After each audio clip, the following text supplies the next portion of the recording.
been the Song of Ice and Fire podcast. I am Sir Matt, the Bud Knight. And I am Ser Ezra, the Watchful. Friends, we are back with our House of the Dragon trailer discussion, and we brought the experts. We have a freaking panel here, Matt. All right. Hey, that is true. I think, is this the most amount of, normally we only ever have 3 people when we bring somebody on, but we have 4 today. So we're doing it big. Yep, it's a council. So, hey, we have Jimmy, Sir Jimmy from Fantasy Nuttwork back. Sir James, how you doing, buddy? I'm good. I'm happy to be here. I got my my fresh coffee, fresh eyes for probably my 300th view of the trailer. Let's go.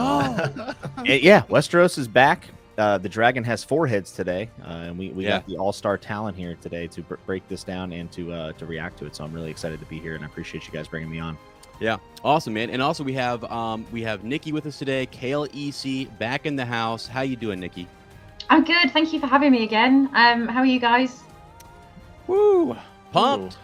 Ooh. I'm so pumped. Yeah, that's a I good am way to still describe it. I am still so jacked. You know, it's like on what was it? When did the trailer drop? Thursday, because it was the same day as Doctor Strange.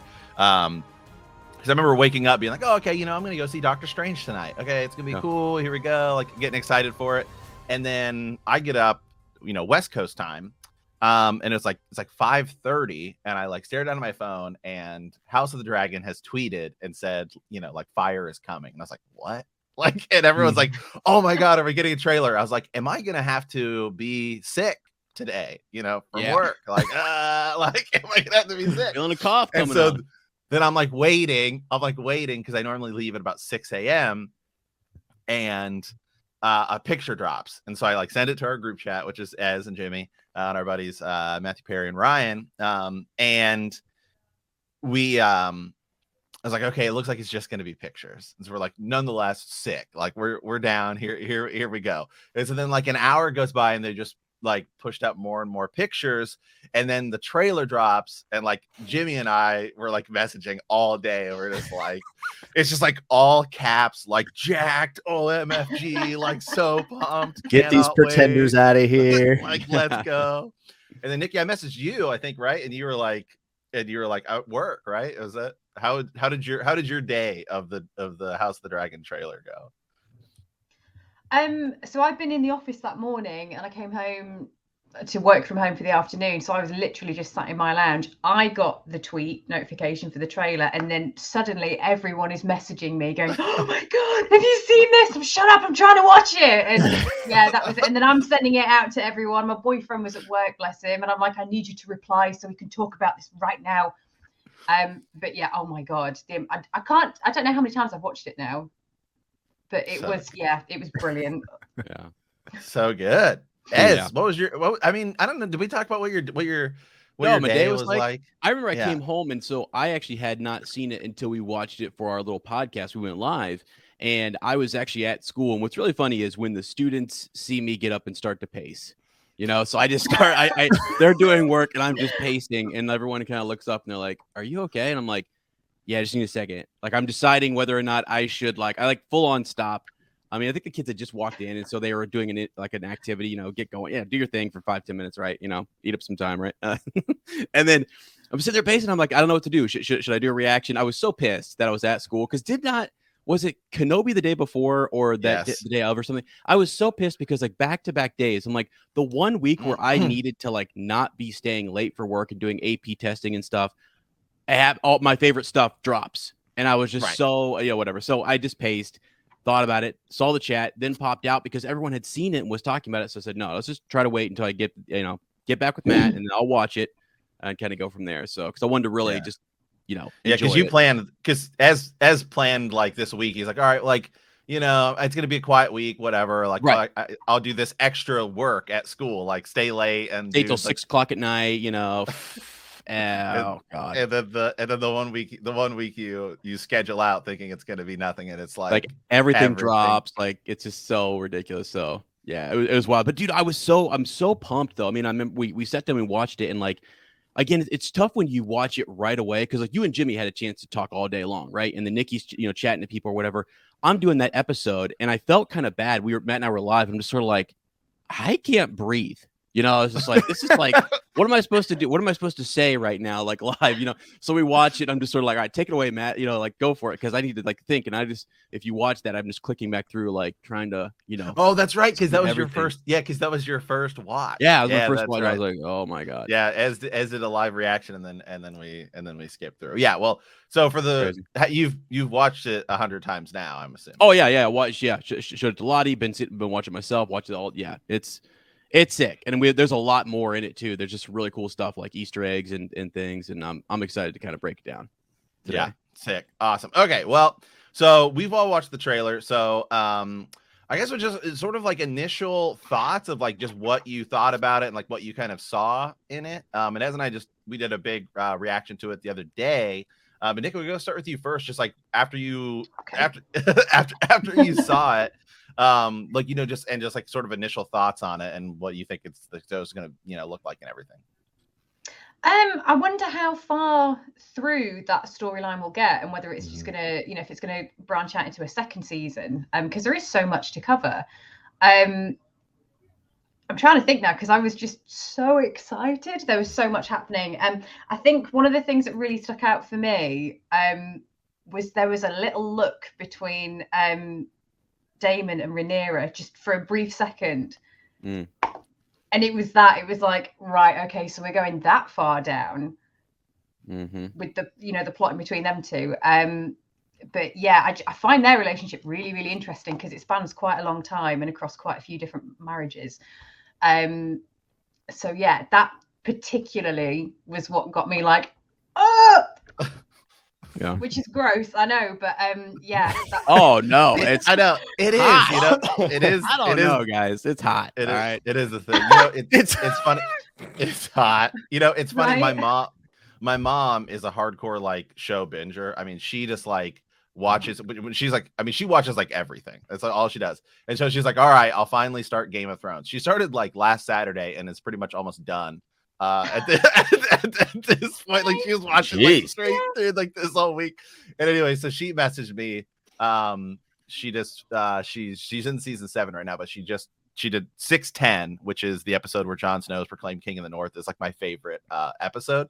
And she was like, wait, so does that mean like Jon? She's like, are Jon and Daenerys like gonna get together? She's like, is that his sister? Is that his cousin? I was like, no, that's his aunt. She's like, oh, okay, which doesn't count. It's just right. It doesn't count. It's, but it is so funny. It's like we're shipping. Okay, well, yeah, let's just have at it. Have at it. Yeah, like let's just go. I mean, that's we've shifted in our society. Like George has taken us in a direction I did not think people are rooting for these things. I mean, honestly, really, there are trends on some sites that yeah.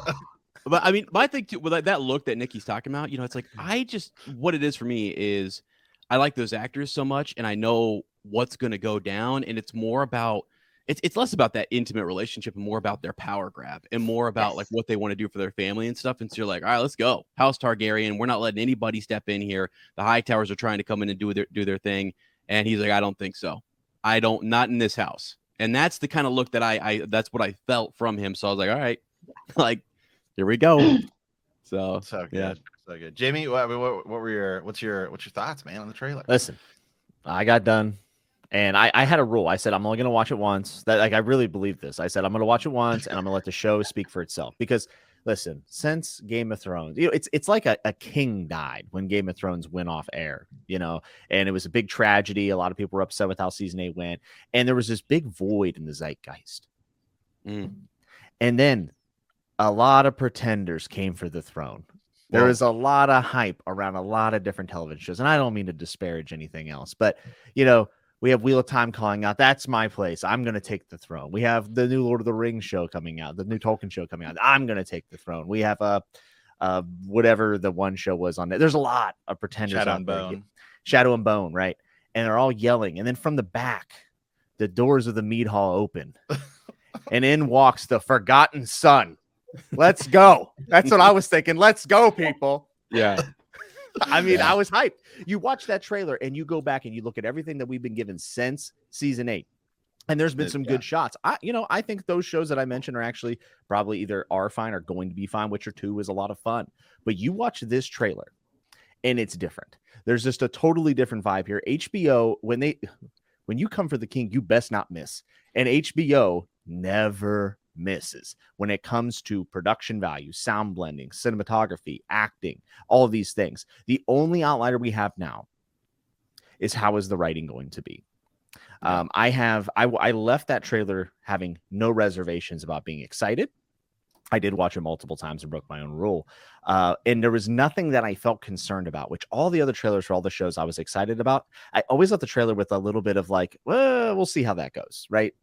I have no doubts that I'm okay being excited. I think the writing's going to be good. I actually feel kind of the same as Nikki, where it's like, how much time are we covering here?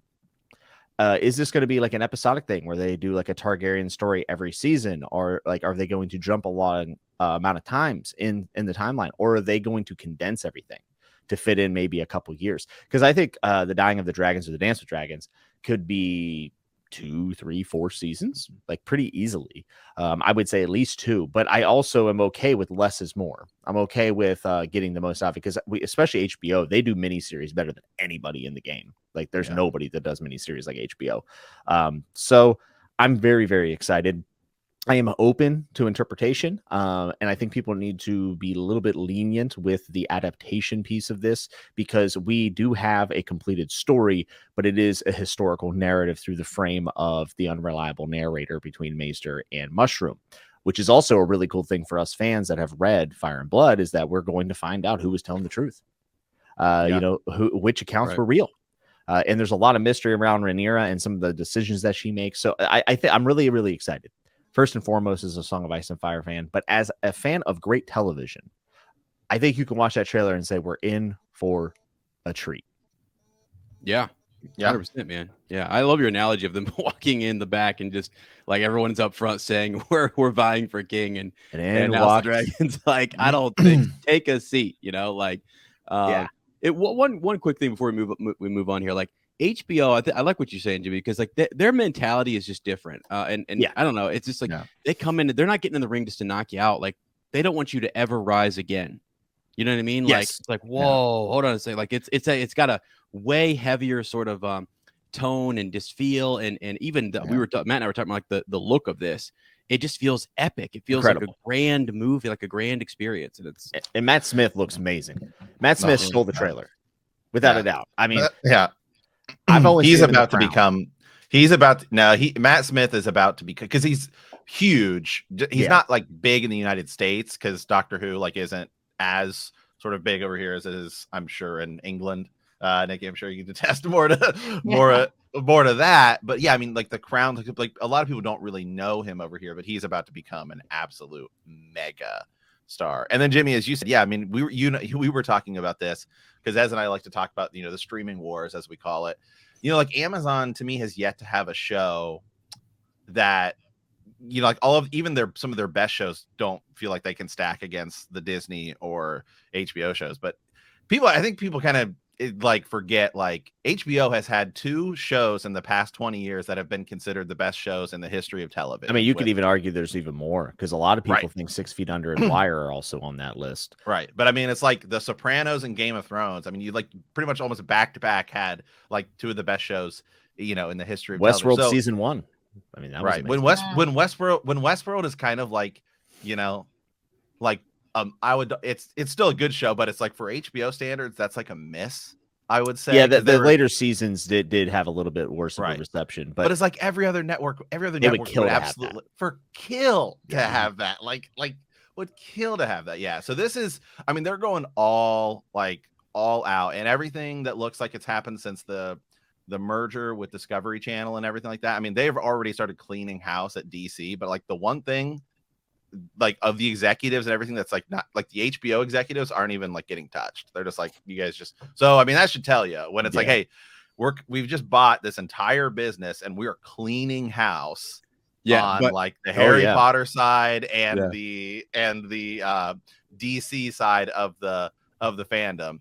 I mean, CNN, they just like CNN Plus, they're just like dead, get rid of it. I mean, it's like, but like HBO, they're like, So that should tell you. Does it make you a little apprehensive that if this show does medium, like let's say it's really good, but like it doesn't capture the ratings, does that make you nervous that they would then cut things like the Dunk and Egg show that we've been talking about? And you don't think so? You think they would leave it alone? No.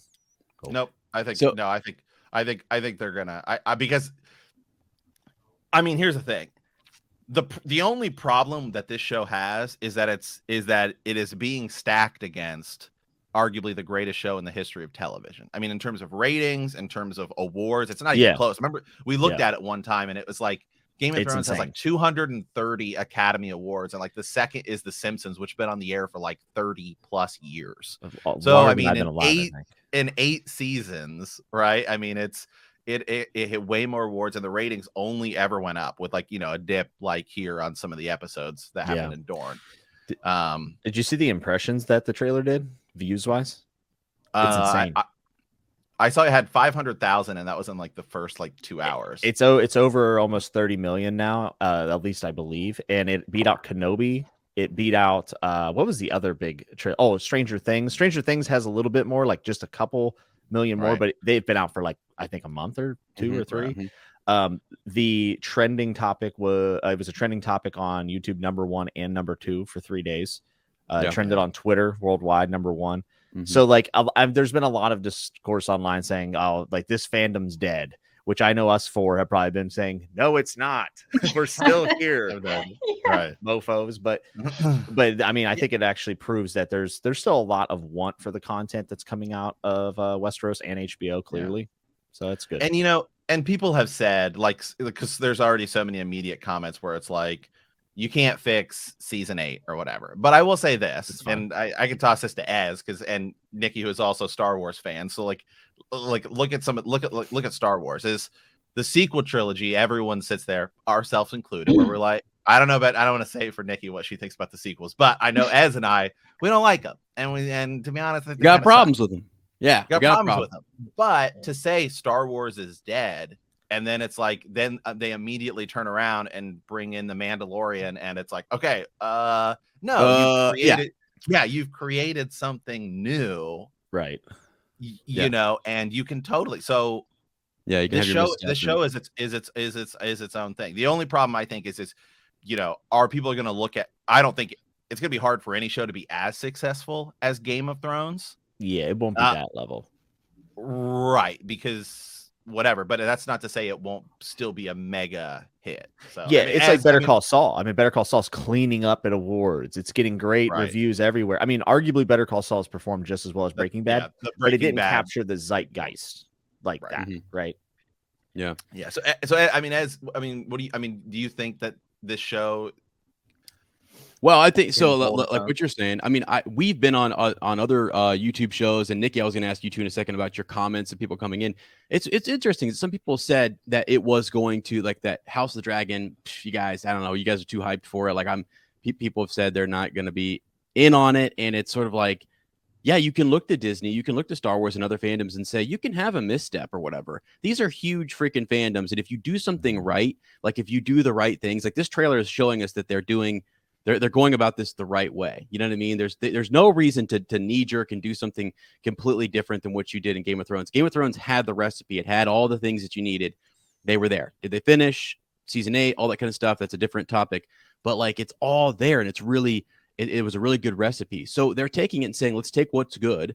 And like Jimmy said, you gotta look at the writing. Does it make sense? Are we going to be tying, different plot lines together and stuff like that? That's a big question mark still. But as far as the cinematography, the casting, all those other things we see in the trailer, it's just like abso-freaking-lutely knocking it out of the park. So yeah. And one quick thing, just before I want to toss it to Nikki to get some thoughts on that too. Just to remind, Miguel Sapochnik, I think is, I don't know how you pronounce his name. He's like one of the lead showrunners, and if you go back and you look at the episodes of Game of Thrones that he worked on, they're all like the massive battles. He did Hard Home, which was a super, like, where Jon fights the White Walker, and then like, we see the Night King having an epic stare down. He did the Battle of the Bastards, the Winds of Winter, which is my single favorite episode of Game of Thrones. That's where the Sept of Baelor gets destroyed, and then also where Jon is pronounced king in the north.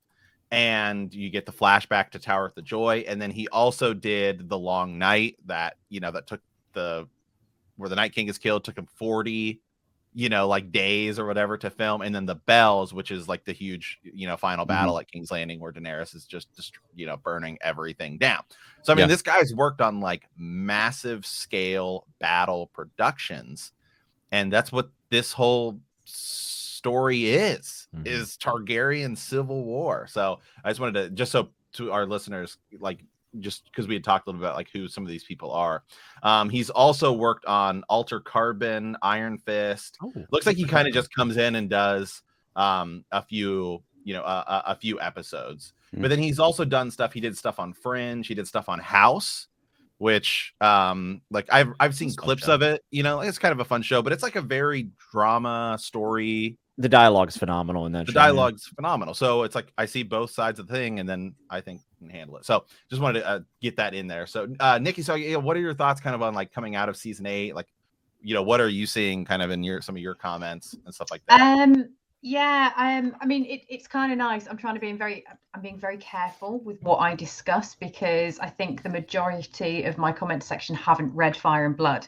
So I don't want to spoil it. I'm always encouraging people, go and get the books. But it's not my place to ruin that for you, and perhaps not do the story justice. So what I'm kind of seeing is people who haven't read the books are so disappointed and hurt by the way that season 8 ended. They are not sure if they want to invest themselves in House of the Dragon to just be let down again. So it's trying to explain that no, it's different showrunners. It's not D&D. George R. R. Martin's going crazy for this, which tells me that it's a good thing. So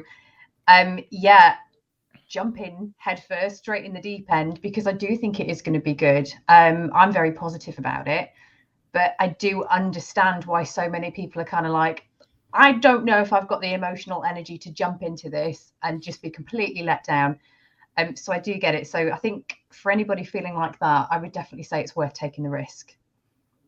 Yeah. There's so many variables you don't have to worry about when it comes to this team. And this has just been my mission statement from the get-go, trying to, and I'm not going to argue with anybody to say, hey, you got to watch it or anything. But the problem with season 7 and 8, because I believe 7 was just as bad as 8, was D&D. They're the only ones not back. Like, largely everyone who made this show a success is back. I also believe that George is not dumb. I think George knows the reception that season 8 got. And I think that he probably more than ever was like, let's make sure this is good, guys. Like, let's make sure that I can kind of sign off on these things. And we do know he's been a lot more involved. He's not writing full episodes, which is good news for us book fans. But he is having a hand in how the writing process is going in the production of the show, which in my opinion, just like Nikki said, that's a good thing. George seems very optimistic about this. And you can kind of tell whenever he talked about season 7 and 8, they kind of went off the script here a little bit, but I'm really proud of D&D and what they did, because he's not going to, he can't dumpster, but he seems genuinely excited. And one of the things that we've noticed is that George is writing a lot more. I know there was an update like a couple months back that a lot of people took negatively, which I actually didn't, which is strange. No. I read it optimistically, and then his most recent update was very optimistic, talking about the end of the Winds of Winter.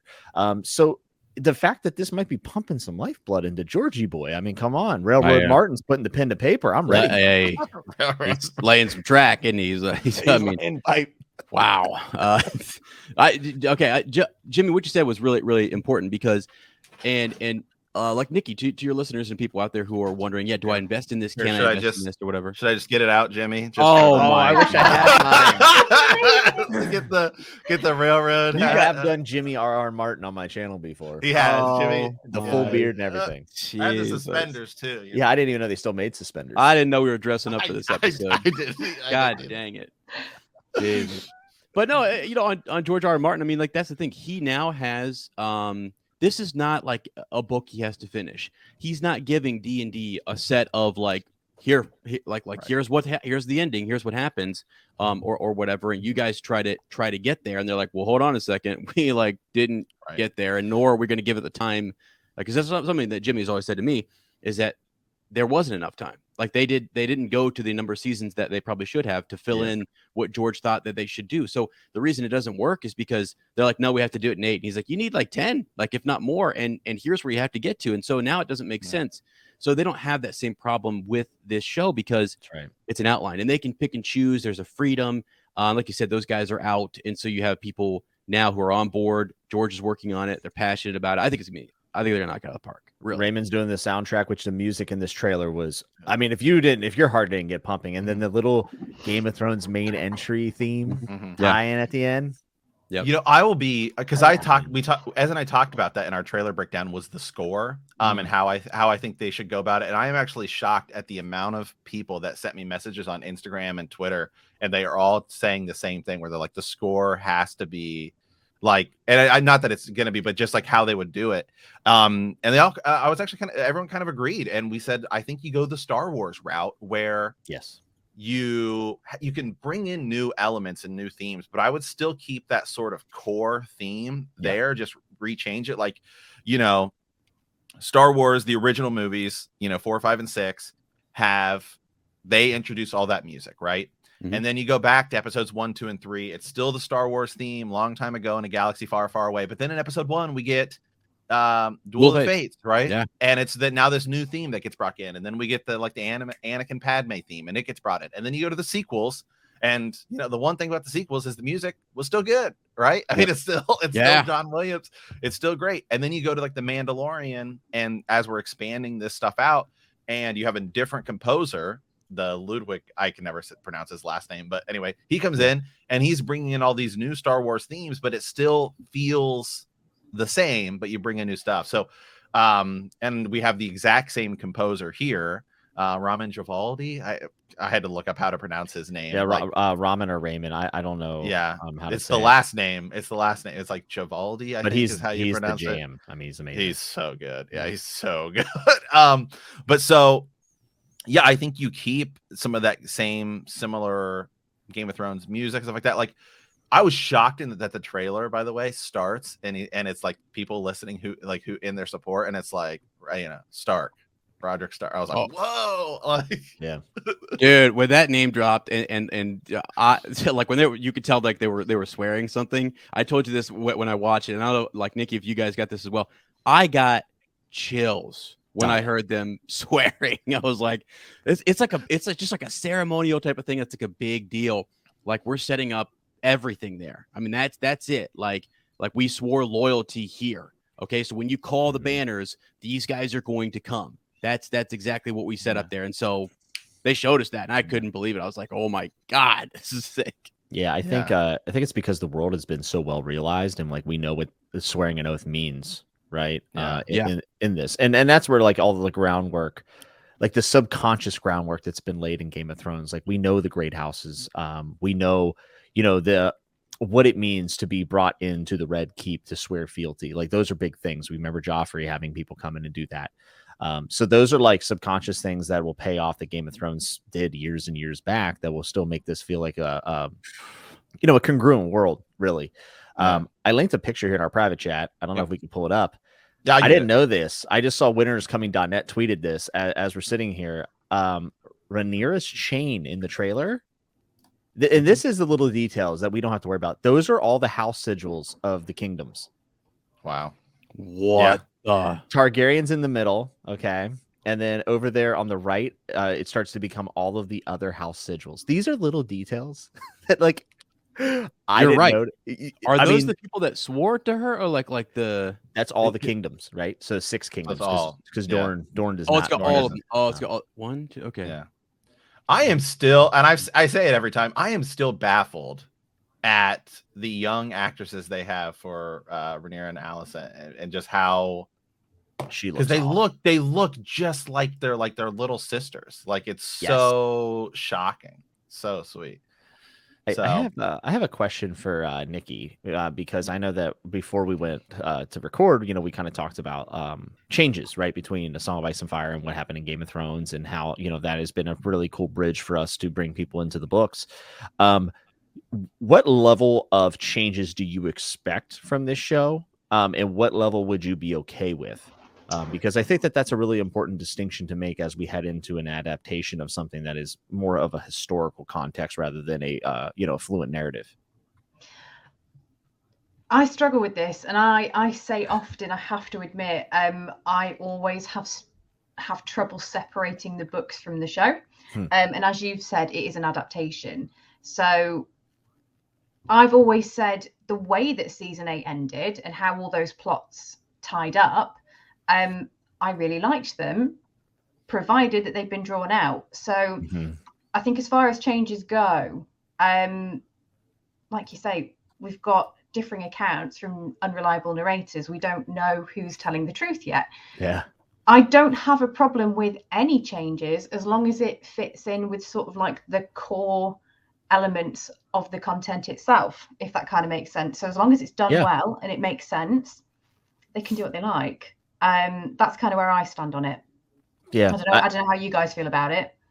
I would actually agree with you largely. I think staying true to the central form, not only of the theme, like the thematic value of the story, but also to the way that the show has been executed to this point, right? Which is something that could happen in this show that's a little bit different than Game of Thrones that I think people should, kind of brace themselves for, is that this could have a lot of time jumps if they are going to do 1 or even 2 seasons. And I think that a quicker pace is probably likely. And I think that's okay. It doesn't have to be as long and drawn out as Game of Thrones. The problem with the later seasons of Game of Thrones is that the pace flipped so fast, right. And we're all just like, whoa, easy. But if this show were to start at that kind of pace and keep that pace throughout, it's fine. Pacing can vary in storytelling, and you can have a really slow burn that works, and you can also have a very fast-paced, action-packed pace that works. It's about being consistent and knowing when to ramp up and turn down, which is what the last season, I think, had a lot of trouble with in the original show. But I think House of Dragon has a chance to actually be a little bit quicker, which might even capture more of the general audience than before. But I also think that when you have Matt Smith and these other talented actors, we're going to have a lot of slow, rich dialogue that's going to be awesome. But I think it's very important for this show to have consistent pacing. And that is going to be one of the bigger challenges that it's going to face, along with hopefully the writing, is up to par. So, yeah, I think this show has a 5 season. I feel like 5 seasons would be like perfect. I don't know that I would go above 5. I mean, I think you've got, minimally, I think you've got 3 seasons. Like if you really, just in terms of that whole arc, yes, I feel like you've got 3, but I would say 5. I wouldn't do any more than like 7. Seems like a lot for less is more for me. I'd be happy with like 2, 3, honestly. 2 seems too short. I feel like you're at 3 minimum. I think you can get it though. Yeah, I think 4 could be like a happy medium there. Yeah, because one of the things that this show could run into, that Game of Thrones started to run into a little bit, I think maybe towards the end. Although everything we hear from the actors is them saying like they were willing to do more. But and you see this with every big show, is that the budget increases just because you have to pay the salaries of these people, and they want to start to move on and do other things. In Game of Thrones, a lot of these actors didn't really come in with like a ton of renown, I guess, to them. Like Sean Bean does as your first character, but then he's killed off in season 1, excuse me. Leona Headey's probably at that point your second biggest actress, because she was like the Terminator Sarah Connor Chronicles, and she had been in some other stuff too. But I mean, Emilia Clarke wasn't anything. Kit Harington wasn't. There was a lot of those people were kids, Whereas with this, you're coming in with some people who are already like you're a little more established. I mean, Matt Smith's like, he was in Doctor Who. He was just in, I know it's The Crown. Not that right. The Crown. He was just in. I mean, it wasn't a good movie, but I mean, still, he was in Morbius, which is a superhero movie. It's not his fault that the movie sucked.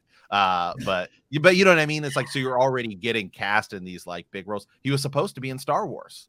So I mean, so you've already got him, and he's like going to be like throughout.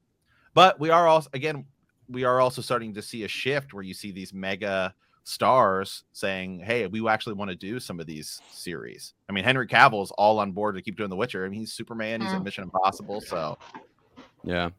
I don't know, guys. When I heard Matt talking there about these actors being willing to do more, I just mushroom popped into my head, and I thought, where is he going with that? Where are you going with this, man? No. Oh, I'm kidding. Mushroom's a little devil. That's another question. We're gonna see him. Oh, we better see Mushroom. I'll riot. It's a whole element to the show that I feel like, I want to see those things. Same thing like Nikki said. I'm like wondering like how far, like Matt was showing pictures up here on the screen over on our YouTube, and you had Sir Kristen Cole up there, right? And I was just like, that guy is such a flip flopper. He goes so back and forth. I'll be interested to kind of figure out like, does he love anybody? Is he doing this for political gain? Like, where did his loyalties lie?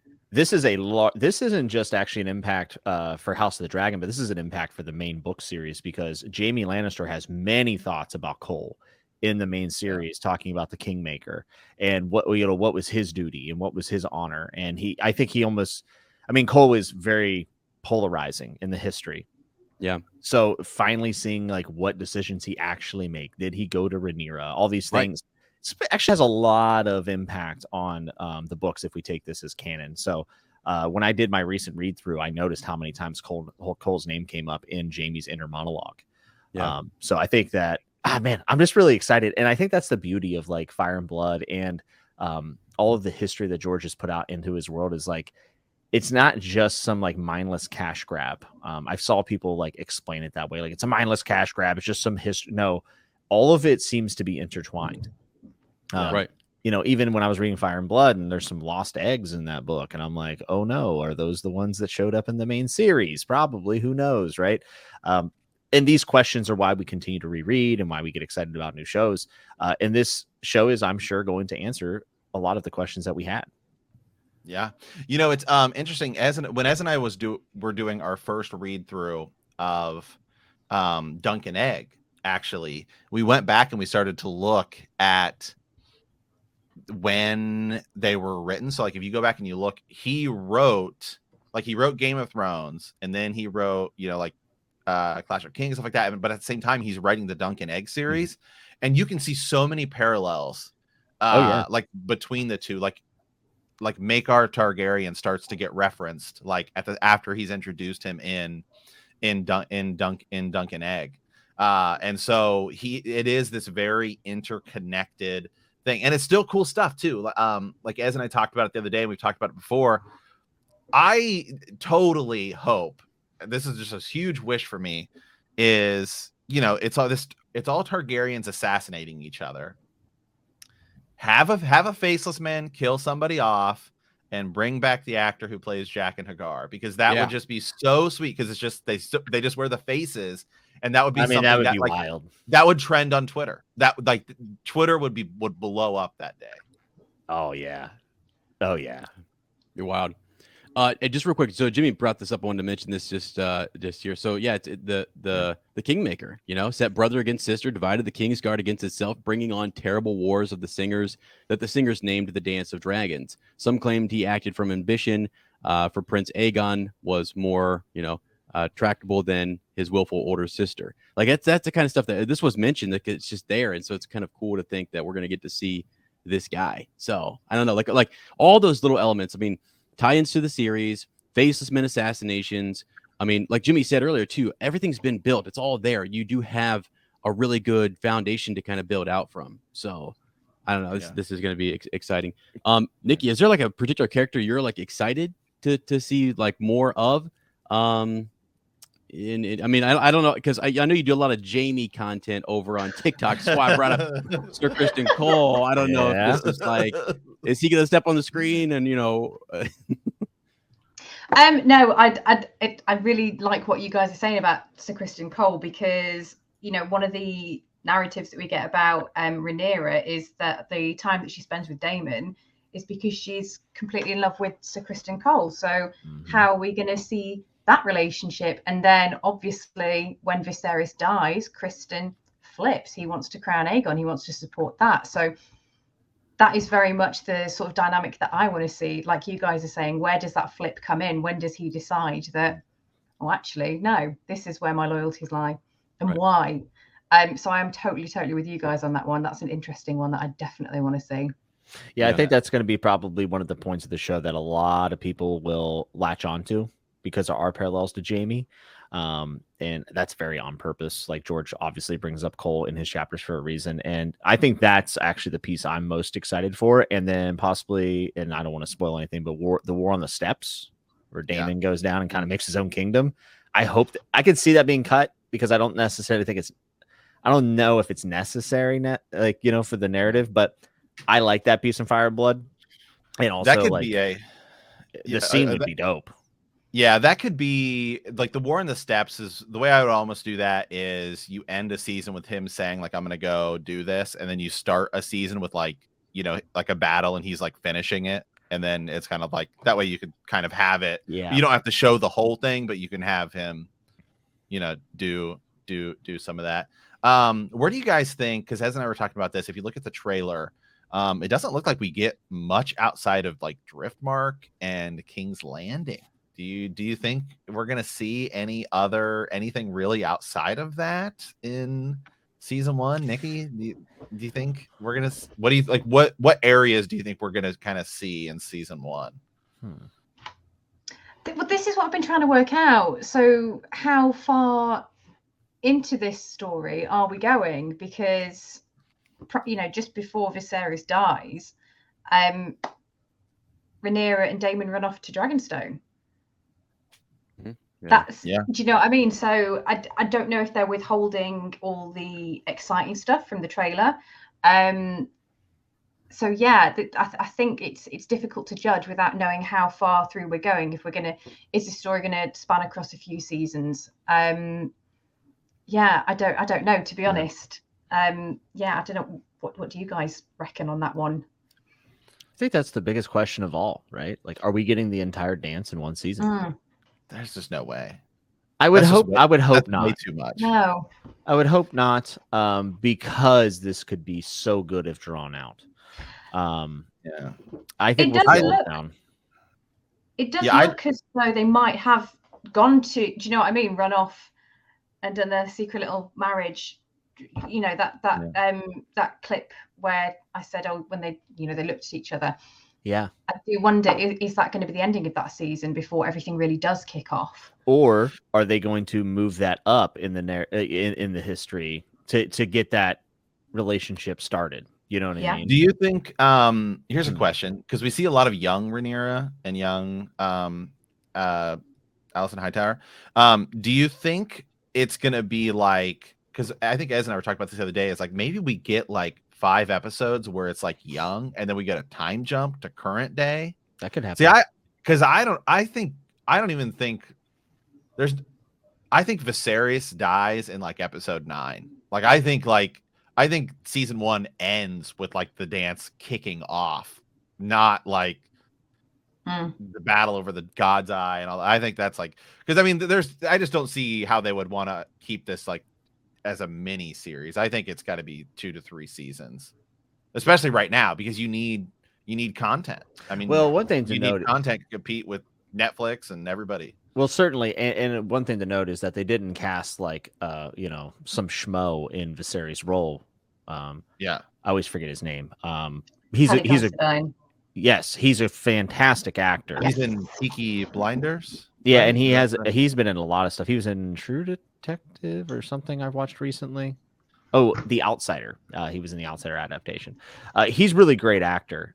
So they're going to get a lot out of him. So I actually agree with you. I would be shocked if he were to exit stage left earlier in the season. That might even be the midway point, the mid-season climax. So it'll be interesting to see what they do with that. I think we'll see Old Town for sure. Dragonstone's obvious, right? Trying to think of anything else. We won't see the North. I don't think we'll see any of the North. I don't think we will too. There's no reason, right? I wish they were a little bit more transparent with the timeline. I wish I knew a little bit more from that. But we still have a lot of time. I keep forgetting the show doesn't come out next month. It comes out in August. Right. Like the fact that they drop a trailer this soon is wild, but they know what they're doing. They know they're releasing right next to the Tolkien show, and they're going to have a couple episodes out before that. They really put the heat on Amazon. Yeah. Oh yeah. I It was on mean, purpose. I don't, you know, I don't want to be a hater on the Lord of the Rings show, but I don't know, man. The trailers don't even stack up for me. Now, Ez is the Lord of the Rings guy too, and I love it, but I love Lord of the Rings. I'm excited for the show, but Right. if you listen to if you go and poll people, I don't know a ton of people that are like hype for the Tolkien show. A lot of people are very apprehensive. And the trailer for sure. I give people this, like when you compare trailer to like trailer and what's going on, not even close. Yeah, not even close when you see it. Like if they would have come out with something like like they're not rolling out anything epic, like no dialogue, no real good dialogue between people, or like rolling into a kingdom or into a hall and someone speaking and something. They're not really doing that kind of stuff. I think the Wheel of Time trailer was better than the Lord of the Rings trailer. I'm not saying the show will be. The show will probably be a little bit better than Wheel of Time season 1. Yeah, but I think the Wheel of Time trailer actually was good. Yeah, it was a good trailer. But I just think that shows the confidence that they have in this show. I'm very curious to see if they, like, you know, kind of what Nikki was saying, are they going to move up maybe Daemon and Rhaenyra's relationship? Like, are we going to see that like very early? Like, not even say that we'll get to that point, but like, what if they just pick it up and say, well, for narrative purposes, let's put this here. I would assume that George would have probably a big hand in that, and he's written for TV all of his life, so I feel like he would know what concessions to make in the timeline. So I'm excited. I think we all are kind of like subtly saying we really hope that it's not just like one season and they just cover the history and we're done. I think we all want it to be an epic drama. It can be Game of Thrones-esque, just like Better Call Saul is very much, you know, Breaking Bad in a lot of ways. So, right. You know, some other things in this trailer I just want to point out that I guess we don't really think. You know, I just sort of didn't think about. But I mean, is that Dark? That's Dark Sister, right? I mean, Daemon has Dark Sister, the Blazing Steel Sword. Yeah. Like, also, kind of like. Go ahead. I was going to say, what about when Hightower is wearing her green dress? Right. The black versus the greens. I got so excited. I was like, oh. And in the initial trailer, I like the dagger that she's using. I mean, that's the cat's paw dagger. The cat's paw dagger, dude. Like stuff like that. Like that did not need to be that dagger. Oh yeah, that's on purpose. That's definitely on purpose. Like that thing kills the Night King.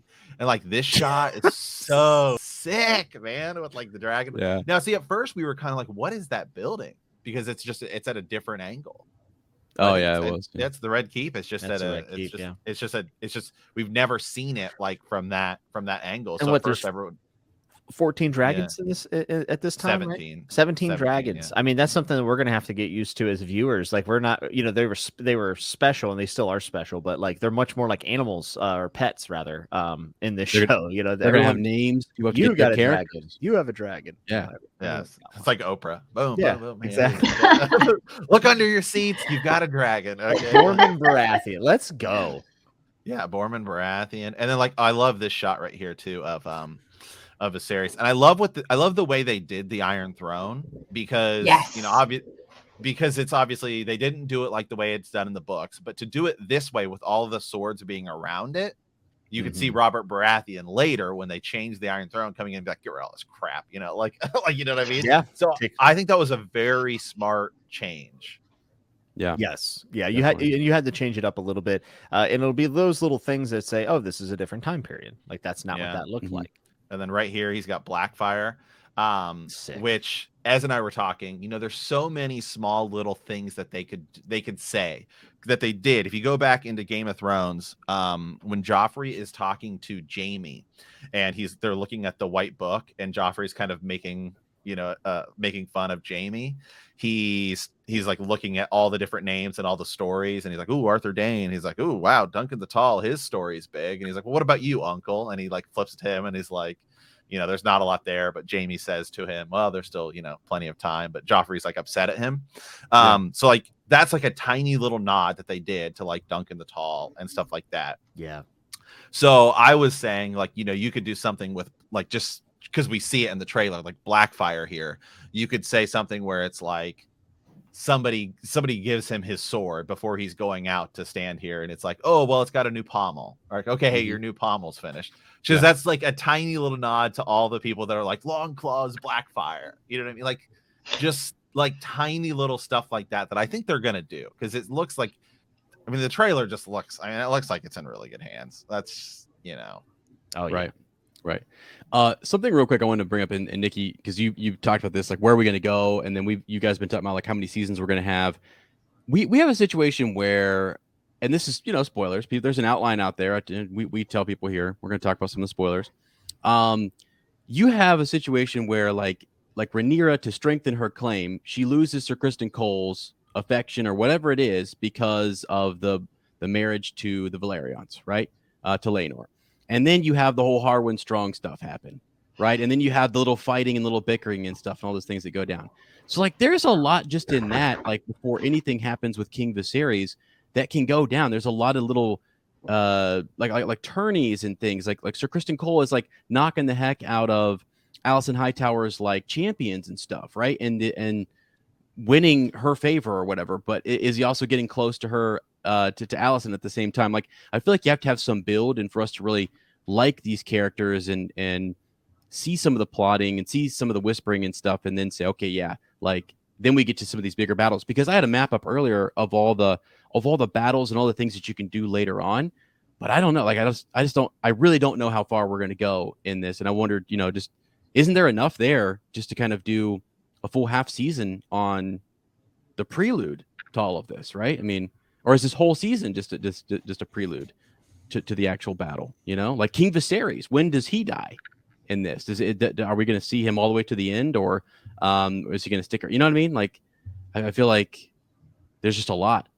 There's actually a lot that you could do. There's still a lot of stuff in the source material that you can kind of elaborate on.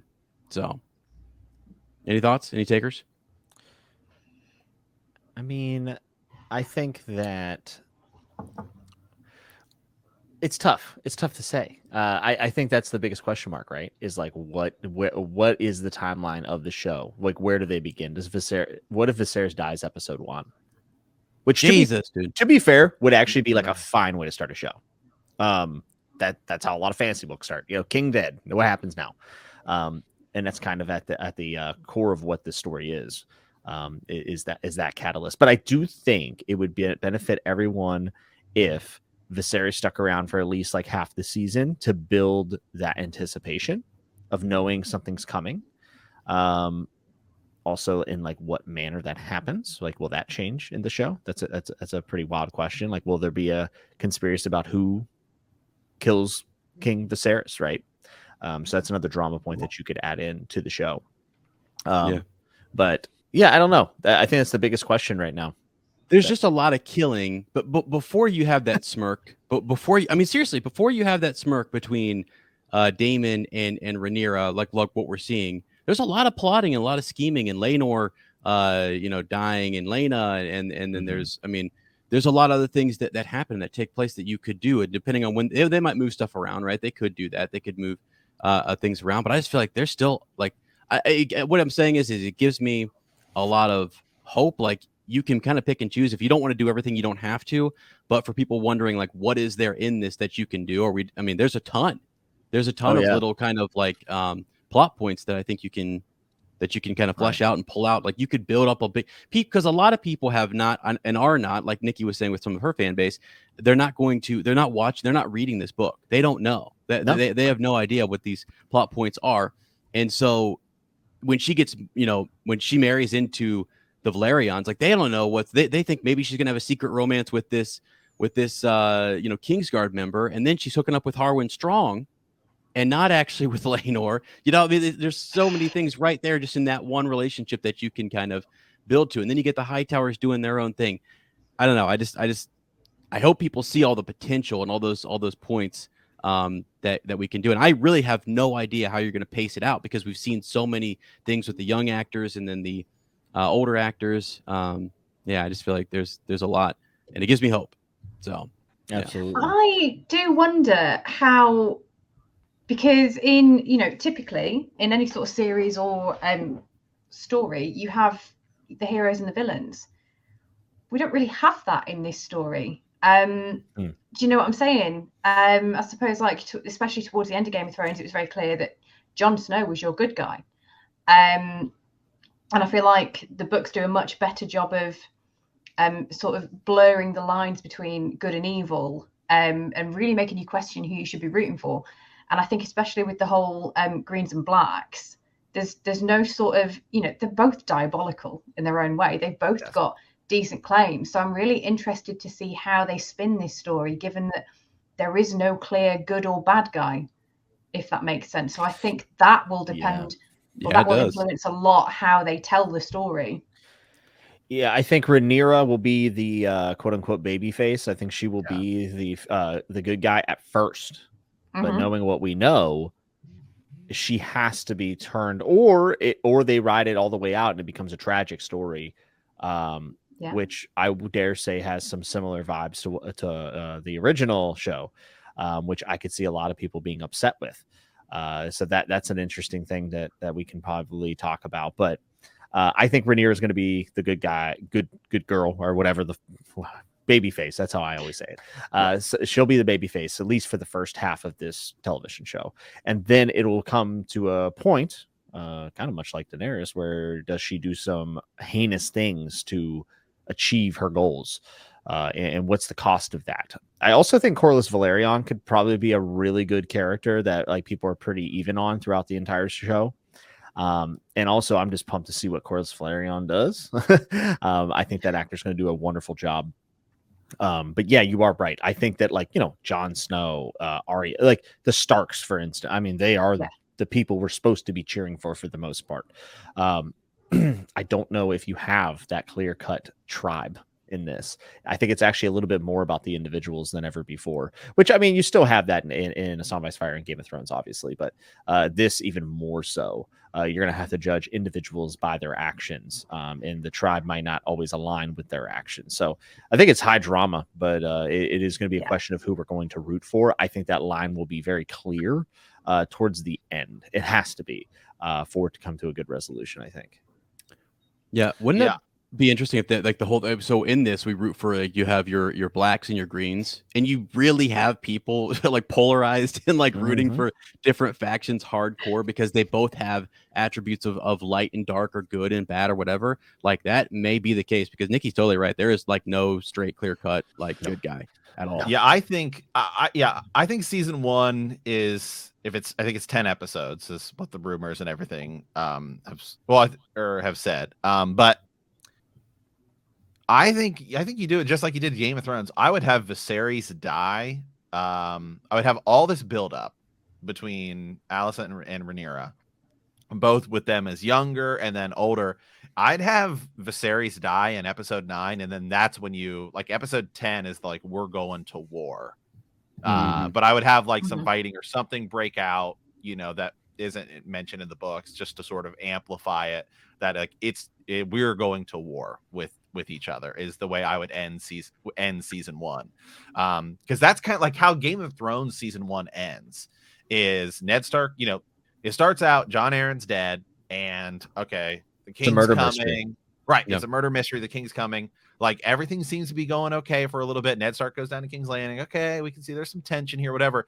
And it just keeps building and building. It's like episode 4, Catelyn captures Tyrion. It's like, oh, what did you just do? And like, that's what causes Jaime to stab, to fight Ned in the streets and get captured. And then it seems like, okay, now Ned is being put in this position where he could be looked sort of as a traitor, and his house is coming down, and he's feuding with Robert over, should we kill Daenerys or not? And then he's like, I'm not Hand of the King anymore. He walks out, and then right as he sort of uncovers the mystery, Robert dies. And then, okay, now it's Joffrey, and the plan goes wrong. So like, you want your first season to sort of end on a, like, oh my God, like, all hell is about to break loose. And that's where it starts in season 2. So like, season 1, the way I would view it is you show Rhaenyra as like, this is who we're going to root for and everything. And then when Viserys dies, we're saying she should be in charge. well, no, because Allison's there, right? And so then I would have the coronation of Aegon II be sort of just kind of like the way Joffrey takes over. That's probably how I would do season 1. Yeah, I'm with you on that. Sorry, you crack on. No, go ahead. No, go ahead, Nikki. Yeah, go ahead, Nikki. Well, that's it, isn't it? Because the minute Viserys dies, Alicent is straight into rounding up the council and saying, right, this is what I'm doing. We're crowning Aegon. This is what's happening. And immediately starts to, what is it that she does? They make sure that Rhaenyra cannot get any word of her father's death until they have eliminated all of her supporters. So that would be an amazing episode, watching them round everybody up, and work really hard to prevent her from getting that knowledge and getting a step ahead. So yeah, 100%, the way that Joffrey takes the throne, do that exact thing and end with it, with her and Daemon finding out, like, oh crap, okay. Yeah. You could even add in some other elements that we don't have, because one of the big mysteries is, did Alicent kill Viserys? Because it's like she's just in the room with him.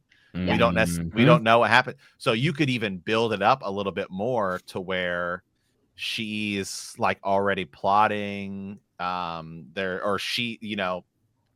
something we're gonna find out. So you'd have that too. Isn't she in the room with King Jaehaerys too? When he dies, when the old king, he is dying, but right, she's taking care of him. Yeah, that's right. Mushroom said that even more might have happened. We don't know. She was taking care of him. That's what he said. Jesus.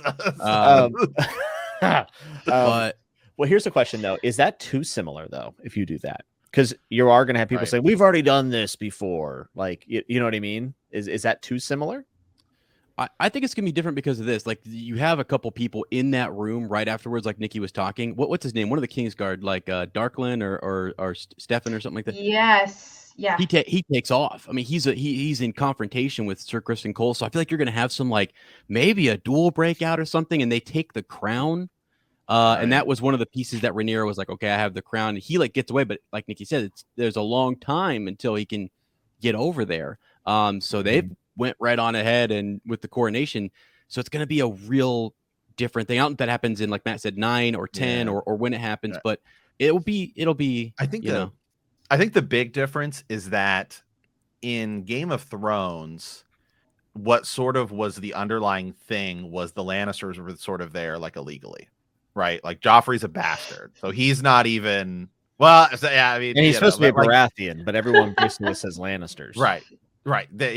He's supposed to be a Baratheon, but he's from 2 Lannisters. He's actually a bastard, so he's actually what are the Rock or whatever they like. That's like the one, like what is Stone, it? What is the bastard?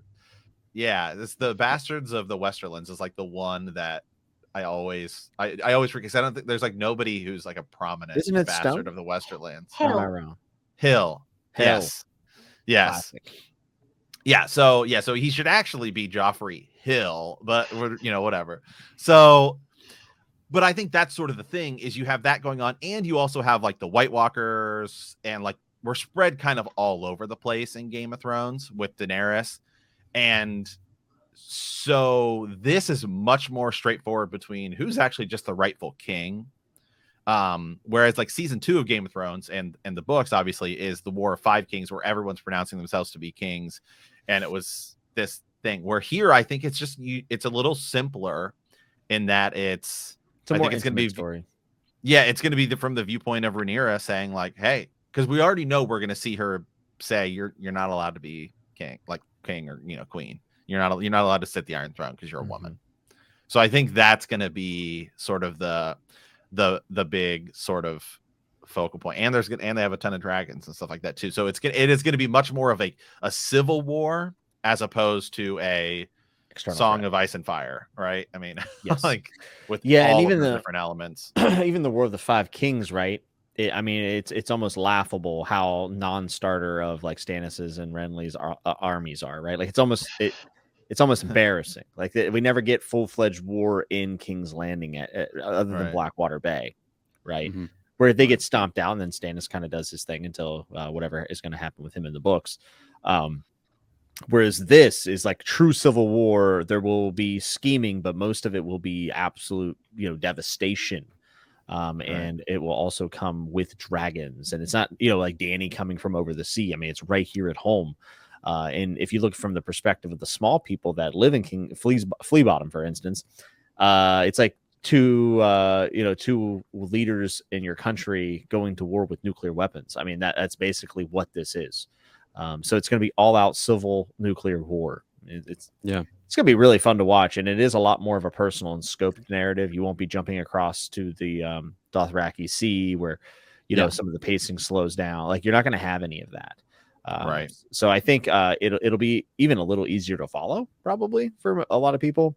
And I do think that you're going to have a lot of time for those individual character moments. And I think Rhaenyra and Chris and Cole is going to be like probably the thing I want to see the most, honestly. So, real quick, I want to say, because Nikki brought up something a bit back, and it's been eating him. I've been thinking about this. Okay, like, who's the hero in this story? And there is one, actually. And so we're talking about we're talking about what is known, what's been pitched, what's been said to us by like audience members. We're listening, we're seeing this story. Viserys, they just showed us in the trailer. They swore that they would that they would back her claim. We all saw it, we all heard it, we all were there. We knew the will of the king, we knew the will of her father. Everyone in the realm knows. It's not like it's some secret thing. It's a public thing, right? We knew she was on Dragonstone waiting to take that. She's set up there. I do kind of feel like, like Jimmy said, whether it ends up being this way the whole way or not, I think people are going to be on, like, backing her like crazy because, like, no, what are you guys doing? The High Towers are coming in and, like, usurping the throne. They're giving it to her younger brother. Now you get into the 101 AC Council situation where it's like, no, well, you can't have a woman sit the throne. Okay, so we got to put this guy in there. And that's, or whatever it is. Maybe she writes some secret thing on a piece of paper before she kills him, Matt. And then we realize the High Towers are really like they're not good. We should get behind Rhaenyra. I just feel like it's going to be hard to hear everybody swear. Because I've never declared one way whether I'm with blacks and the greens. But now that I'm thinking about it, they all swore. So it's like, it's hard, man. Yeah, I think the other thing is my guess is like the season 2 trailer. This is what I would do is because the season 2 trailer is because season 1 we're introducing House Valerian, which is very new for people who aren't like hardcore book readers like us. So that's going to be as well as the High Towers. Like, okay, we're bringing in House Hightower, we're bringing in House Valerian. Now we've got these and two sides of the Targaryen family essentially. So we're bringing all these people. Now, season 2 is once you sort of said, hey, we're going to war. That's when you I think we're going to start to see like them gaining alliances and familiar places we've been to before. Emma Aaron, right? Mm-hmm. We're going to the Vale again. Right. Jason Lannister, right? Like, and like, Rickard Stark. And then, because the part I'm most excited for, and I hope we get it in the whole deal. And like, however you end it, season 5 or whatever, is Hour of the Wolf, man. Yeah, you're gonna. Yeah. When he comes down, he's like, "Listen here, this is how it's gonna be." Yeah. I'm like, people are gonna lose their minds when they see like House Stark come in and say, "Hey, this is how it is. Deal with it." Like, you made me come all the way down here to your Southlands. I don't want to do this. Right. I'm gonna crack skulls and go home. God. Yeah. For a second, Matt, I thought you were going to say Oscar Tully or whatever his freaking name. Oscar Tully. Yeah, Kermit. I definitely Kermit, Oscar, and no, that ain't making. Elmo Tully. They're not making the cut. They do. I think. Is this the multiverse crossover we've been waiting for? I think they do own. Big Bird Baratheon. Yeah. Let's go. Yes. It's unbelievable. Awesome. All right. Anything else, guys? We can click through the trailer a little bit. I think, and maybe just pinpoint some stuff here. Just see. Scene. Yeah, let's just click through before we finish. There's a couple. I mean, there's just. What did you guys think? So Matt and I talked about the grittiness and the coloring and stuff. Did you like that, Nikki? Did you think that was? Loved it. Yeah, absolutely loved it. Yeah. 100%. Because I think the really interesting thing about Game of Thrones is when that first started, we were led to believe it was going to be something slightly different. Mm-hmm. And I always go back to that. If you're not a book reader, the ending of season 1, episode 1, it's mind blowing. If you're not expecting that, and then that's when you're kind of like, oh God, right? Yeah. Okay. I remember watching it and going, wait, aren't they brother and sister? That's not the king. Like I remember like being so gullible, you know, like what? Wait, what? Well, that's kind of it, isn't it? You kind of just think, oh, there's a little secret romantic affair going off. Like, oh, who's this? Oh, it's the twins. Okay. So it very much was. I think we all thought it was going to be some kind of like just normal medieval political show, and it totally wasn't. So yeah, to kind of like have that super grittiness in this, for people who don't know what is coming in this plot, 100%. I think it needs to be painted to look similar to, you know, to Game of Thrones, but you know, I've seen a lot of the sort of comparisons made is that Fire and Blood makes A Song of Ice and Fire look like a tea party. I don't think people know people won't know what to expect. I think people are going to be quite shocked by what happens in this plot. Right. But, I absolutely, yeah. But yeah, I really do like the grittiness of it. It is kind of it's same but different to Game of Thrones, if that makes sense at all.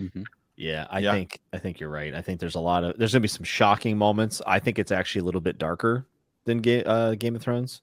Yeah. And there's just so much drama.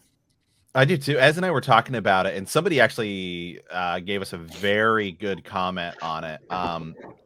Because Ez and I were talking about the grittiness and like just the different camera work and everything. It has this sort of, I don't want to say like pirate-ness to it, but it's like we're getting a lot of these darker tones. Like the cinematography is slightly different. And sometimes just watching things, go watch Justice League and then watch Zack Snyder's Justice League, and it's the same, you know, a lot of the same scenes, but done with a different color palette. And it sets a totally different tone.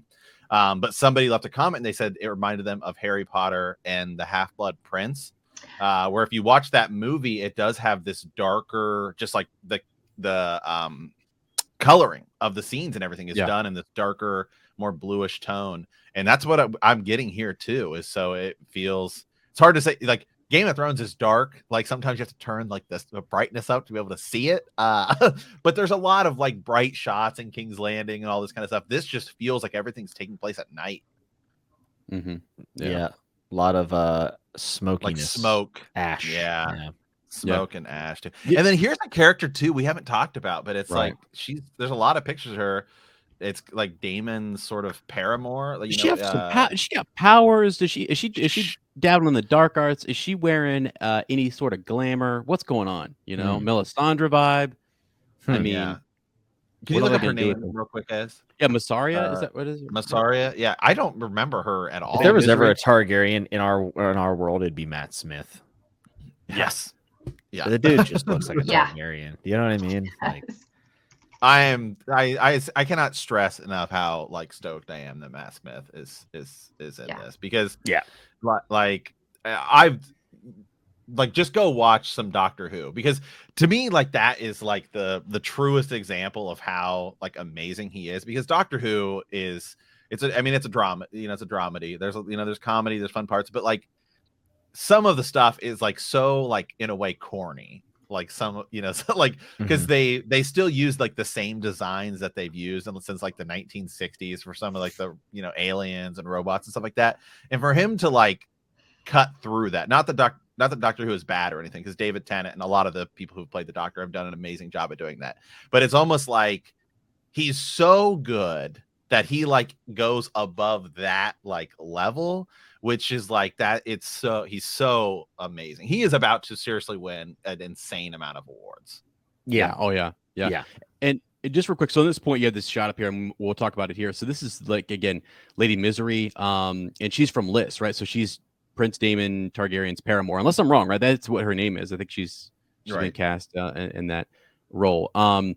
And yeah, so she is actually one of his favorite dancers there, and becomes pregnant with his child.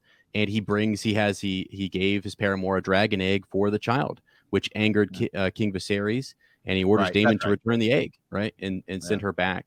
So that's all that kind of stuff when King Viserys is still alive that I was mentioning, that these things can happen, that they can go. Isn't he carrying an egg right there with her too? Yeah. Yes. Yeah. Carrying an egg, yeah. Yep. So, yeah, there's so many little things, because I think at first he's going to be this, Daemon's going to be this, he gets under people's skin. He gets under his brother's skin. He even the sea snake for a hot second, Otto Hightower quite a bit. And then like, there's a lot of back and forth. And in the end, I mean, he's doing stuff with Rhaenyra that's not necessarily good early on. And you know what I mean? So Say the Not least. necessarily. Yeah. and then like, if she comes out as our person we're getting behind, and then like he's her, it does like, if we know he's more of if we view Rhaenyra as more innocent and more just like next in line should be the one to sit the throne, and then we see this guy who's doing all this weird stuff with Lady Misery and violating different, just not being the best of character, then and he ends up being with her. I think we're all going to be like, God, is it him or is it her? It's going to be all drama packed, and Yeah, and Rhaena plays a role in this as well. I mean, we see Rhaena talking to Rhaenyra. God, so many characters. By the way, Valerian. I think House Valerian looks freaking sick. Oh, he looks dope. Like, He looks amazing. like, yeah. I don't know how it is over there in the UK, but here in America, there's a lot of idiot people that have a big problem with them being cast as black, and I think they look freaking sweet. He looks awesome. He's an accomplished actor. I mean, it's going to be awesome. He looks incredible, and it makes sense to me. And hasn't George R. R. Martin himself said that he wishes that he hadn't made the Valyrians so pale like the Targaryens? These guys are seafarers. They are out and about doing stuff. It makes so much more sense that they would look totally different to the Targaryens, and that they would have darker skin, in my mind anyway. Yeah. I think he looks incredible. I think all the Valyrians look amazing, and it makes perfect sense to me. That would be having an entire. Go ahead. Oh, so I think we're about to say the same thing. What do you want to have an entire cast of characters that are like, pale blonde hair? That's like, it's gonna get confusing and who's who? I'll say it'd be like having an entire like desert, culture of people, and they all have red hair and pale skin. Hey, buddy. Hey, buddy. Hey. That's a wheel of time. That's a wheel of time. Rip Robert Jordan. Yeah. Rip Robert Jordan. Jeez. Terrible. Right. Yeah, Borman Baratheon, man. Dude, I'm ready. I got his great grandson over here. Look at this. Right. Yeah, you do. Big dog be in the back. Yeah, and I love the way they did they did the Iron Throne there. So sweet. And we get some Maester back here. And we've seen in a couple shots. 21.8 million views on Twitter, by the way. That's just Twitter. That's just Twitter. That's right. just Twitter. Yeah. Here, while we're watching this, I'm gonna go see how many it has on YouTube. The costuming and everything too. I will say, and this is something I've talked about, where again, like, I think people forget, like, they had to create all this stuff for the first time when they did Game of Thrones, like season 1. Like, now you have, like, you've got the green screen, it's all set up. Like, you've done the costuming, you've had 8 years of experience of bringing all these people, because the costuming here, I mean, if you look at the costuming here compared to the costuming in Game of Thrones season 1, it's like not even close. Oh, not at all. Not even, like, remember, go watch the pilot of Game of Thrones and look at Tyrion's like surfer bleach blonde, hair. Like, it's so weird. 10 million views on YouTube. Yeah, insane. Yeah, I mean, the shots here too. I mean, right in the city. Matt Smith just looks, again, so awesome. Yeah. Yeah, there she is. Yeah, let's go. The queen who never was too. And she's somebody who I think people are sleeping on, but I think she's going to be very, very, very good. Very, very good in this. And then, like, this shot right here, that's just such a Game of Thrones. Shot right here with the painted table, all lit up and everything. Let's go. Yeah, we're gonna be doing a lot of Dragonstone. That's my favorite shot right there. Harrenhal. Oh my god. I love it right there. It's crazy. It's all gathered. Sign me up. Sign me up. Let's go. So we know so that's one place we do know we're going to, which is Harrenhal. Yeah, which is cool. The green dress. Right. And the younger actress playing her too, which is super cool. After we click through this, I'll pull up the original trailer just for reference, so we look at them both at the same thing. I think there's Boom, also right. a chance that Hightower, like, she could be possibly sold to the viewer as innocent and just like, Right. oh, look, the king has this young, beautiful bride, like typical king, right? Mhm. And then it turns out, by the end of the season that Hightower is a big player in Right. the game. So I Yeah. could see that happening as well. We could also get a story, because it's not like entirely true, of Rhaenyra and Daemon, that initially, because it feels like they do just because, again, the actual text we have is this sort of broad thing that they love each other, but you could sort of paint Daemon a little more mischievous, as like he's viewing it more as like a political piece than he is actually Yeah. sort of in love with her. Yeah, I think Rhaenyra and Daemon could very much be like a Daemon corrupting Rhaenyra arc. Right. That could definitely Yeah. happen. And just the feelings I get from Hightower until they have that moment where they stare at each other later on, she seems non-threatening. Like even when she's walking into the Yeah. hall. Mm-hmm.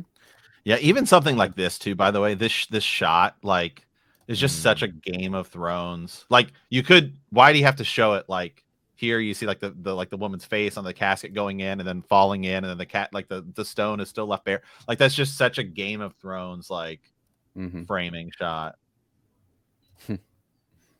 Oh my God, who's this Let's- guy? Who Yeah. are they throwing down there? Like who's making a blood pact there. making an example of something? Yeah. Oh, go ahead. What? Nikki's Yeah. got something. What do you got? She's- Is that it? But I feel like this is going to come later. Is it Cregan and Jacaerys? Oh. Oh. When shit. she sends Blood and cheese. Jacaerys and Lycaris to go and rally support. Oh. But that, I feel like that's going to be way later. I think that Later. would be in the next Yeah. season. Whoa! Is that Kristen? Sir Kristen Cole beaten? Who's he? He's beaten somebody. He's beating cheeks. I don't know who it was, but Who's he beating up? Keep going. One more clip. It's just like it. Boom. Yeah. Who's he hitting there? You know what I mean? It's hard to see. And then this is Daemon and Rhaenyra. Yeah, that's interesting. Yeah, Nikki, depending on how far they go, right? I mean, like how far do you want to go in the Or is it their marriage? Because they have the over the hands. I mean, based on just what we're seeing here, it feels like there's a lot of combat. I have the feeling that this is going to cover a lot of ground. I think that there's going to be a lot of stuff happening very fast, or they're moving around the timeline. Mm-hmm. Yes. I would rather it be moving around the timeline, if I'm being honest, because I'd like to have 2, 3, 4 seasons. But there is a chance that this is just... It hasn't been called a miniseries, though. That's another thing. It was never called a miniseries, which leaves the door open for a season 2. However, season 1's supposed to be 10 episodes. So I mean, I think at minimum we're getting Do we know the duration of the episodes? That's another question. Oh, I think it's got to be an hour. What if it's most an hour and a half? Most HBO shows are. Oh well, then Come on. Let's go. Get to watch a movie every week. I'd lose my mind. Yeah, it'd be that'd be awesome. But Watchmen was another show that they ended up not doing a season 2, thankfully, because season 1 was perfect in my opinion, and it was not also sold as a miniseries. So it always just makes you wonder, like, are they planning for the second season? So this was the original teaser that we got. Yeah, and one of those clips in this, doesn't it look like a tourney is happening as well? Yes. Yeah, it does. Yeah. Yeah, which I haven't watched this one in a while. Which again, that's such a cool shot. This one's so much smaller. Cheesy cow. But it's still so cool. Got chills. Let's go. Okay, so we get that in the same one. They're all swearing to her there. Right. So here they are. So this maybe is either before or after they're plotting, like they're having they're doing the blood. For me, it almost feels like Viserys has died and that the stone dropped into the water, and now Daemon's just out there brooding. Yes, there's gonna be a lot of brooding. Now right this here, shot too. That's Turney. Mm-hmm. Right. Yeah. And we haven't. There was nothing that showed anything about this in fucking Helm is the so other sick. The other trailer. Mm-hmm. Oh, it's so sweet. Sick. The shield and everything. Yeah. So this shot, of this tourney, we didn't see in anything. There's nothing about that in the other trailer. Yeah. This is early stuff too, because remember the cutting room floor Right. probably didn't have the finishing. So like right here, she's running up with the cat's paw dagger. Right. Is that because someone has stabbed this area? I mean, I don't know. Right. I don't know. So see now, so here the tourney, is this going to be the green and black? Oh my god. Well, that is in Fire and Blood too, right? Right. Yeah. No, so people were saying that's a different tourney. There's another tourney that's referenced. I have to go look it up. But I mean, it's very likely that. See this fight right here. Sister Kristen Cole? Is that no? Are they just training though? Probably. Nah. Oh, that's versus Laenor. Yeah. Valerian. This is where he is loses. that some of the drama where they're I don't know with Rhaenyra. Oh my god. Yeah. Right, and then that's just kind of this trailer. There's not a ton to this one, but I would venture to say that's all early footage, personally. Yeah, this is probably like episodes 1 and 1 through 2, 3, yeah. And what we saw in the next trailer, I think, is probably has a decent amount of later season stuff, or later episode stuff. Yeah. So so the second trailer's probably up through like maybe halfway. So that means we've still got quite a bit. Because if you go back and look at the Game of Thrones trailers, of like what they showed to like hype the season, a lot of those again were most shows do this where it's like very early stuff. Yeah. Because I remember my favorite Game of Thrones trailer was season 7's trailer. Where I remember losing my I remember Ez and I did a reaction to it and we both lost our minds, and it's the trailer. It's showcasing the episode where they're going to go get the white. And what's his name? Oh god, the guy with the eye patch. How am I blanking? Your favorite Beric Dondarrion, where he lights his sword on fire. Yeah. And we were like, what? Like, losing our minds. And it was just so sweet. But that was like episode like 3, because we're gonna go through, 3 or 4. So that was kind of earlier into the season. So yeah. Okay. Well, anything else? Any last kind of thoughts on the trailer here for House of the Dragon? Ez, we'll just go around. Ez, let's go around the horn. All right, buddy. This is gonna be. First of all, I just pulled up a tab here where I need to go do. I need to reread all of. Yeah, I got so many different things I want to kind of, because we got some time, and what we love to do is to go through and think about, okay, how could you do it? What are you gonna do? Just to play around, just to kind of build some hype as we get a couple months out. So I'm gonna be doing that, and because honestly, I am so hyped now, and having seen some of these images, you can go in and sort of say, okay, what do we think they're gonna do? So that's what I'm gonna be doing for the next couple months is trying to get a better understanding of some of these characters, some minor characters that are mentioned. Think about houses that are gonna be coming in here. Just daydream on my way to work about being there in the court. I mean, would I take a knee and would I pull out my sword and swear to Rhaenyra? I would. If my king asked that of me, and you know what I mean, like I would swear my loyalty to her. I would say yes. All right. I mean, we're gonna back her claim to the throne. So that's what I'll be dreaming about on the way to work. But yeah, I'm hyped. I'm excited. And I really think it's gonna be awesome. I actually just had a moment there where I was daydreaming about all of us like coming back for season 1, episode 1, and just talking about the first episode and what that's going to be like. It's going to be insane, people. It's going to be insane. So I can't wait to like actually do that in the future. So awesome. Okay, Nikki, how about you? What are your final thoughts here on the trailer and House of Dragon coming? Same. I'm just really excited. It's like we said earlier, it's not next month. We've got another three or so months to get hyped about it. But yeah, I'm going to keep an open mind. I'm going to try and separate the book from the show, as I failed to do with Game of Thrones. But I just think this is going to be so good. I really, really do. Yeah. Okay, Jimmy. Yeah, I think especially after us talking about the trailer and stuff, I mean, I'm very excited about this. I have no qualms or any concerns with like CGI or any of the production, which is amazing because a lot of that stuff is one of the reasons why I couldn't finish some of the other shows that I was really excited about. Like it was just like blunders, right? So what it really comes down to is going to be the writing and the pacing of the show and how they execute the timeline. And I think I'm going to try to go into it with as open of a mind as I can from the source material and just experience some time in Westeros again. Like, I'm just so excited to be back. And I can't, I'm in a lot of different fandoms. I read a ton of fantasy books, and we are very, very fortunate not to just have one adaptation that went almost 10 years, but now we're getting another adaptation. Like, these things don't happen very often. So I do think it's just really, really special that we're going to have another opportunity to make a bunch of content about a show in a world that we care a whole hell of a lot about. So I do have one thing. Sorry, this has just come to me.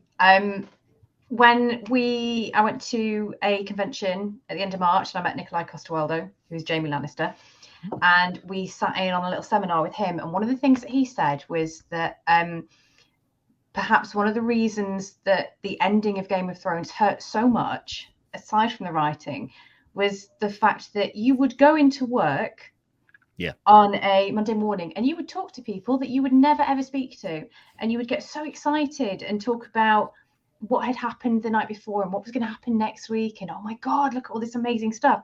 And suddenly we just didn't have that anymore. So I'm kind of excited to get that back, especially since, like, so much has happened with the pandemic. Everybody's moved jobs, all that kind of stuff. So to kind of go back into the office, or even just like your parents and your relatives who you don't really speak to that much, to have that opportunity to get excited about something on such a massive scale again. Yeah, I'm really excited to do that. I mean, Game of Thrones pulled, me, Matt, and Ez have become best friends. Yeah, man. I've met Matt in real life. We've hung out. We've had a couple pictures of ale, and it is a special thing. It brings people together. And it's going to be an amazing opportunity to have some fun, talk about this stuff, and connect with people. Yeah, absolutely. So my closing thoughts on it. Again, I am so stoked. I absolutely loved the trailer. I've said it before, and I think I said it again. I'm not saying this is going to win as many awards, but I think that a lot of people will actually prefer this to Game of Thrones because it is a more sort of straightforward storyline. There's also, I think, people who are maybe just a little more into fantasy will find this a little more appealing because it is going to be more sort of dragon, big scale, epic combat, and you're just going to get way cool action scenes. It's funny. Ez and I, when we talk about Star Wars, we can always go back to these like awesome moments, or you want to go watch like a clip of Marvel or something, and it's just to see like, somebody blowing something up, or like the scene in Avengers where, Avengers assemble and then it's like everyone's fighting and they're doing all this cool stuff, or Spider-Man where they're swinging around. There's actually not a lot of that in Game of Thrones, to be honest. Like all of the epic moments in Game of Thrones are dialogue based. Tyrion saying like, I demand a trial by combat. And I think that this show will actually branch a little more into like just cool scenes of like somebody attacking somebody or doing something really, really cool, because it's going to be a lot more action oriented, and I think that it can definitely benefit from that. I think it's going up against the Lord of the Rings show, which is surprising a little bit, but apparently Warner Brothers don't care. Apparently Warner Brothers took one look at the Lord of the Rings trailer and saw this, and they were like, yeah, release it, we'll be fine. I mean, that should tell you, all you need to know. I think it's going to come out and everyone's going to be back on board. I think it's coming out at the perfect time too, because like school's starting back up at that time. And it's kind of like, even though like, people like us, we work our 9 to 5s or whatever. So it doesn't really change, but I think there is still something about like, it feels like a new beginning of the year, even though it's in the middle of the year, like right around the time school starts back up and everything. So I think that it's coming out at like the absolute sort of perfect time. So I'm very excited for it. So anyway, thank you guys, everybody, for joining back in here. So Nikki, where can people find you on the internet? I am predominantly on TikTok with the little handle down there at Kale_EC, and it's just chaos. So if you want to come and ask some questions and get some chaotic answers, that's where I am. I'm on Instagram as well. I don't do too much on there. TikTok's the place to find me, really. Yes, and Nikki has and it's not just any TikTok. Nikki has a very, very, very great TikTok. By the way, I love any time. My favorite one was, I think, when you returned from COVID, and you did this one. You're like, I've seen so many people on here talking about how Stannis is the one true king, and you had your mug and it was full of Stark tears. So that was that was very, very, very good. So awesome. Did I have the Reigns of Castamere playing over that? Yeah. Yeah. So good. Jimmy, where can people find you on the internet? You can find me here right on YouTube. That is the Fantasy Nuttwork, Nuttwork. I do sci-fi and fantasy book reviews. Also, just kind of read a lot of other stuff too, but it's primarily fantasy. I started the channel to find the next A Song of Ice and Fire for myself because there was such a void after I finished all the books. I have not found anything to that level yet. It's still my favorite of all time, but I have found some amazing pieces of work from a lot of different authors such as Robin Hobb and Tad Williams and many, many others. So I would love to have you come over there and check it out if you're looking for some new reads or you just want to see what's going on in the world of fantasy and sci-fi. I'm always trying to keep people up to date and have good conversations like we did today. So I appreciate you guys bringing me on, and I hope to see you all over there. Yeah, absolutely. Yeah, Ezra and I have both joined Jimmy on his channel before for some live streams. Jimmy's going to be joining us, and we hope to have Nikki on too. I don't know how we have to figure out the timing schedule, because if Game of Thrones releases at like 7 o'clock our time, that might be like I don't know, 2 a.m. over there. So I don't know how the math all breaks down, but nonetheless. But yes, I know we're for certain having Jimmy on, but then we will definitely have Nikki on quite a bit more up to the show, hopefully, and when it's coming out as well. So stay tuned for all of that, guys. You can follow me anywhere on the internet at Super Gains Bros, as anywhere on the internet at Womprat_2M. As always, thank you so much for watching. Thank you so much for listening. And as we still got to figure out the new outro for the show, because winter is Winds of Winter might be coming, but right. Maybe it's like winter is coming. That's kind of like a good, like, hey, get ready for the next one. Do we just say Fire and Blood, or how do we? I think it's Fire and Blood, but it's dragons are coming. Dragons are coming. There you go. I like it. There we go. Perfect.